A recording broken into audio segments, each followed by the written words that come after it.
Welcome to the ক্রীড়ার দুনিয়া। তো বন্ধুরা, আমরা অবশেষে ম্যাচ জিতে গিয়েছি। ইন্না লিল্লাহি ওয়া ইন্না ইলাইহি রাজিউন। আপনারা অনেকে বলবেন কেন ইন্না লিল্লাহি পড়লাম? ভাইয়েরা, অনেক হার্টের রুগী যারা খেলা দেখতে বসেছিলেন তাদের কি হয়েছে একমাত্র আল্লাহই জানে, তাই ইন্না লিল্লাহ পড়ে নিলাম। তো আসুন ম্যাচ বিশ্লেষণে চলে যাওয়া যাক। বন্ধুরা, আমরা প্রথম বোলিং ইনিংসে প্রথমে যে বোলিং করেছিলাম, আমরা ভেবেছিলাম যে আমরা ম্যাচটা হেরে যাব।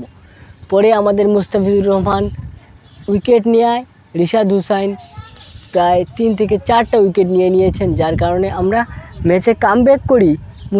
3 উইকেট নিয়েছেন, মুস্তাফিজ নিয়েছেন 3 উইকেট, তাসকিন আহমেদ উইকেট নিয়েছেন 1টি, যার কারণে আমরা ম্যাচে ব্যাক করি। এরপরে যখন বন্ধুরা আমরা 125 রানের জাস্ট 125 রানের টার্গেটে ব্যাটিংয়ে নামি, আমরা বন্ধুরা প্রথমে আমাদের সৌম্য সরকার এই রকম বাজেভাবে একটা শট খেলেছেন, খুবই বাজেভাবে একটা শট খেলে উনি আউট হয়ে গেলেন। এরপর তানজিদ হাসান তামিম উনি 6 বলে 3 রান করে আউট হয়ে গেলেন। আমাদের ক্যাপ্টেন সাহেব নাজমুল হোসেন শান্ত 13 বলে 7 রান করে আউট হয়ে গেলেন।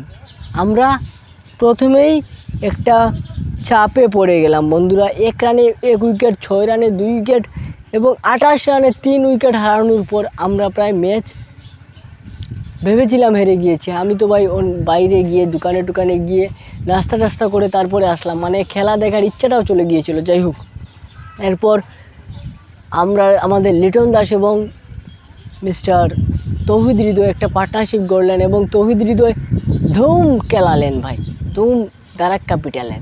ওয়ানিন্দু হাসারাঙ্গাকে লাগাতার 3 বলে 3টা ছক্কা মেরে ওনার ভাই হাতের খুজলি মিটে নেয়, উনি আরও মারতে গেলেন এবং আউট হয়ে গেলেন। তখনই আমার মনে হয়েছিল বাংলাদেশ দল বিপদে পড়তে যাচ্ছে এবং বন্ধুরা আমার মনে যা ডেকেছিল সেটাই হয়ে যাচ্ছিল।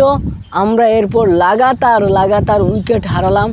আমাদের মিস্টার তৌহিদ হৃদয় 91 রানে আউট হন। এরপর 99 রানে 5ম উইকেট লিটন দাস, 109 রানে 6ষ্ঠ উইকেট সাকিব আল হাসান, 113 রানে 7ম উইকেট রিশাদ হুসাইন এবং 113 রানে আবারও 8ম উইকেট মিস্টার তাসকিন আহমেদ।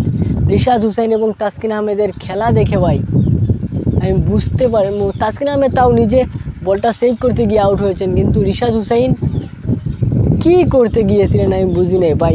এক স্টেপ ব্যাকে নিয়ে তারপর ছক্কা মারতে গিয়ে বোল্ড হয়ে গেলেন তুষার বলে। তুষার মিয়া 4টা উইকেট নিয়েছেন। তারপর মাহমুদুল্লাহ একটা ফুলটস পাওয়ার বদৌলতে আমরা ম্যাচটায় জয়ী হতে পারলাম।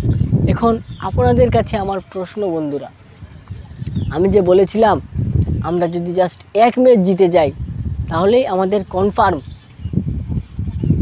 সুপার 8। আমরা এই ম্যাচটা জিতে গিয়েছি, তাই আমাদের জন্য আমি বলে দিলাম কনফার্ম সুপার 8। দেখা হচ্ছে নেক্সট ভিডিওতে। আজকের মতো বিদায়, ভালো থাকবেন, আসসালামু আলাইকুম।